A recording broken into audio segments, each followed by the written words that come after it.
तो हेलो दोस्तों, आज की ये बहुत ही इंपॉर्टेंट वीडियो रहने वाली है जिसमें हम लोग डिस्कस करने वाले हैं 5 वो रिफॉर्म्स के बारे में जो कि एसएससी एग्जाम्स में होने चाहिए।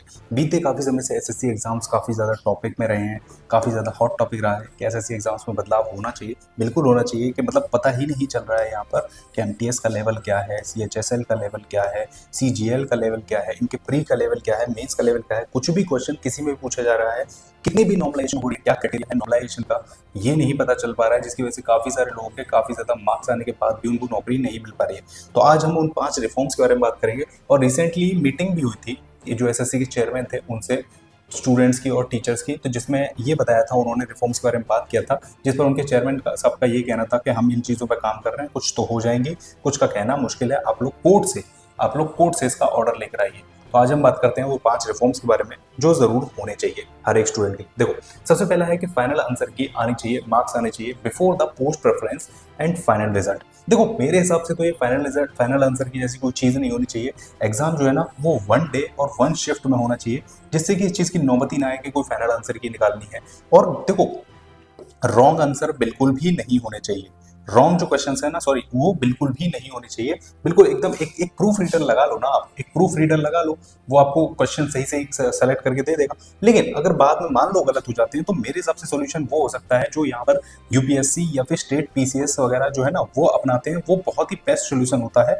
उनका सीधा सा कहना यह है, अच्छा ठीक है, नंबर ऑफ क्वेश्चन मान लो 300 है सपोज, और उसमें से मान लो 4 गलत हैं, ठीक है, तो वो क्या करते हैं कि नंबर नहीं देते, वो 4 के 4 क्वेश्चन एलिमिनेट कर देते हैं, और अब जो काउंटिंग होगी ना नंबर की, वो 296 में से होगी। मतलब सबको जो नंबर दिए जाएंगे वो 296 में से दिए जाएंगे। सिंपल सा है, मतलब किसी को भी फ्री का वेटेज नहीं मिलेगा। लेकिन यहाँ पर अभी तक यही सारी चीजें हो रही हैं, जिसकी वजह से काफी ज्यादा ड्रामा हो रहा क्रिएट होता है।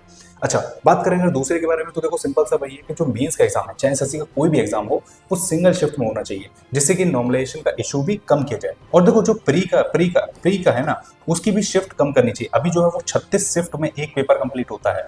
मानते हैं बहुत ज्यादा लोग पेपर भरते हैं, लेकिन कुछ ना कुछ आपको इंतजाम करने चाहिए, जिससे कि नॉर्मलाइजेशन का क्राइटेरिया थोड़ा आसान हो सके। और बात जब की गई तो उन्होंने ये भी कहा है कि जो नॉर्मलाइजेशन है ना, जो नॉर्मलाइजेशन है, उसके फॉर्मूले पर भी वो लोग काम कर रहे हैं कि इसको और ज्यादा आसान किया जाए, जिससे कि बच्चों को भी समझने में आसानी हो और सभी लोगों को समझने में आसानी हो। क्योंकि कई बार ना नॉर्मलाइजेशन कर देते हैं, लेकिन एसएससी को खुद को नहीं पता होता कि आखिरकार ऐसे कैसे हो गया कि मान लो 200 नंबर लाने वाले के तो नॉर्मलाइजेशन में 296 आ गए, बढ़ गए इतने, लेकिन जिसके बच्चे के 340 नंबर आए थे, उसके कट के 200, मान लो 30 नंबर कट गए, इतने आ गए। तो ऐसा कैसे हो गया, ये खुद एसएससी को नहीं पता चलता।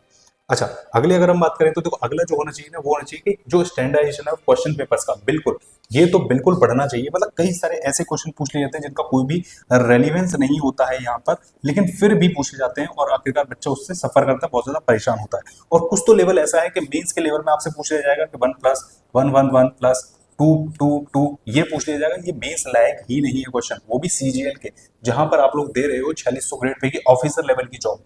मतलब थोड़ा सा लेवल रहना चाहिए। तो स्टैंडर्डाइजेशन ऑफ क्वेश्चन बिल्कुल होना चाहिए। और बोला ये गया है कि इस बार जो है ना वो टीसीएस पेपर नहीं बनाएगी, मतलब टीसीएस जो है वो क्वेश्चन सेलेक्ट नहीं करेगी, कोई नई कंपनी, नया वेंडर तलाश किया जा रहा है। अब इसके पीछे भी काफी ज्यादा धुंध चल रहा है कि आखिरकार नया अच्छा वेंडर लेके आए तो ठीक है, वरना ये तो गया हो गया काम फिर इसका। अगर हम बात करें तो अगला रिफॉर्म जो होना चाहिए वो होता है सेंट्रल इंफ्रास्ट्रक्चर को मतलब अच्छा करना चाहिए। देखो, कई बार क्या होता है कि हम लोग टाइपिंग करने बैठते हैं, हमारा कीबोर्ड ही नहीं काम कर रहा होता है, या बीच में देखो 10 मिनट की टाइपिंग होती है आपका सीएचएसएल में, ठीक है, और 15 मिनट की टाइपिंग होती है यहाँ पर आपका सीजीएल में। सीजीएल सीएचएसएल में भी होती है, अगर आप लोग डीओ के लगते हो तो उसमें 15 मिनट की होती है, लेकिन वैसे नॉर्मली 10 मिनट की होती है। अब इतने टाइम में अगर बीच में कहीं पर आपका कीबोर्ड खराब हो गया, अब आपको कीबोर्ड बदलवा के लिए आप लोग पहले रिक्वेस्ट करो, फिर वो दूसरा कीबोर्ड लाएंगे, फिर वो लगाएंगे, आपका टाइम जा रहा है। वो कहते जरूर है कि आपको दूसरा टाइम दे और टाइम दे दिया जाएगा, लेकिन होता बहुत कम है ये सारी चीजें। तो काफी सारे इशू रहते हैं, कई बार आप लोगों का बीच में चलते चलते माउस काम नहीं करता। अब देखो, बात सिर्फ ये नहीं है कि हम चेंज कर देंगे, बात ये होता है कि उसका जो एक तरीके से कॉन्सेंट्रेशन जो वो उसकी लगी होती है ना पेपर में, वो एक तरीके से बिल्कुल ही भंग हो जाती है। तो उसके बाद सवालों को अटेम्प्ट करना, वो प्रेशर को झेलना, देखो जिन लोगों ने पेपर दिया वो लोग समझ सकते हैं कि अगर 1 मिनट, ठीक है, एक क्वेश्चन ये भी अगर टाइम ज्यादा खा जाता है ना, और वो सॉल्व नहीं होता, तो वो माइंड पर कितना प्रेशर क्रिएट करता है। तो प्रॉब्लम ये नहीं है कि आप उसे बदल के दे देंगे या दूसरा टाइम दे देंगे, प्रॉब्लम ये है कि वो अगर कंसंट्रेशन, वो अगर फोकस उस समय पर टूट गया, तो उसकी भरपाई ऐसे भी नहीं हो पाएगी और एग्जाम खराब हो जाएगा। और एक एग्जाम खराब होने का मतलब है पूरा साल वेस्ट हो जाना। ये शायद एसएससी ना समझ पाए, लेकिन जो लोग पेपर देते हैं ना वो आसानी से इस चीज को समझ सकते हैं। बात करते हैं देखो अगले रिफॉर्म की, तो अगला है कि रिजर्व लिस्ट, या हम लोग कह सकते हैं इसको वेटिंग लिस्ट, ये जारी जरूर करनी चाहिए। देखो पिछली साल, अभी अभी की बात है, आरटीआई एक लगाई गई थी पिछले साल, लगभग 7,500 वैकेंसी थी, तो उसमें से काफी सारी ऐसी वैकेंसी थी, मतलब रफली लगभग कह सकते हैं शायद 1500 के आसपास या 2000 के आसपास, एग्जैक्ट मेरे को डेटा नहीं है, तो इतनी कुछ वैकेंसी थी जो खाली रह गई, मतलब एम्प्टी, जिन पर लोग गए ही नहीं। क्यों नहीं गए? क्योंकि इनमें से बहुत सारे ऐसे थे जो सेलेक्टेड ऑफिसर्स थे, तो उन लोगों ने ज्वाइन ही नहीं किया, और कुछ लोगों की कहीं और जॉब लग गई।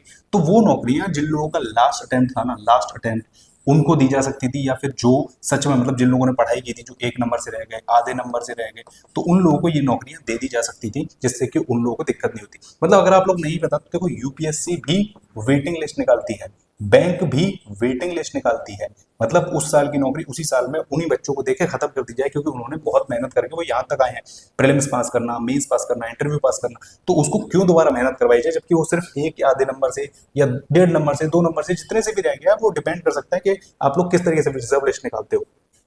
साथ ही साथ एक विड्रॉल ऑफ सीट का भी क्राइटेरिया यहाँ पर होना चाहिए। इसका मतलब ये है कि सिंपली देखो, जैसे मान लो एक बच्चा है जिसका सीएचएसएल में अगर मान लो सिलेक्शन हो चुका है, और फिर उसका सीजीएल में भी सिलेक्शन हो गया, तो ऑब्वियस सी बात है कि वो सीजीएल के लिए जाएगा, तो सीएचएसएल से उसका नाम विड्रॉल करने का उसको ऑप्शन देना चाहिए, जिससे कि वहां पर वो वैकेंसी एक खाली हो जाए, और जो बच्चा बाकी का जो रिजल्ट है ना, उन बच्चों को इन करवा दिया है जो बॉर्डर लाइन पर रह गए हैं, तो इससे ना बहुत अच्छा फायदा हो जाएगा।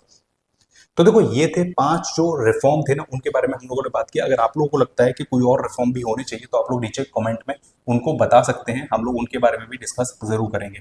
साथ ही साथ अभी तक देखो कोई भी रिटर्न में मतलब नहीं दिया है वहाँ के चेयरमैन ने, एसएससी के चेयरमैन ने, कि ये रिफॉर्म हो जाएंगे, लेकिन होने चाहिए। वैसे आप लोग इस बारे में क्या राय है, आप लोग नीचे कमेंट में जरूर बताइएगा। वीडियो को पसंद आए वीडियो को लाइक एंड शेयर जरूर करिएगा, चैनल पर नया है सब्सक्राइब जरूर करके जाना ऐसी और वीडियो देखते रहने की।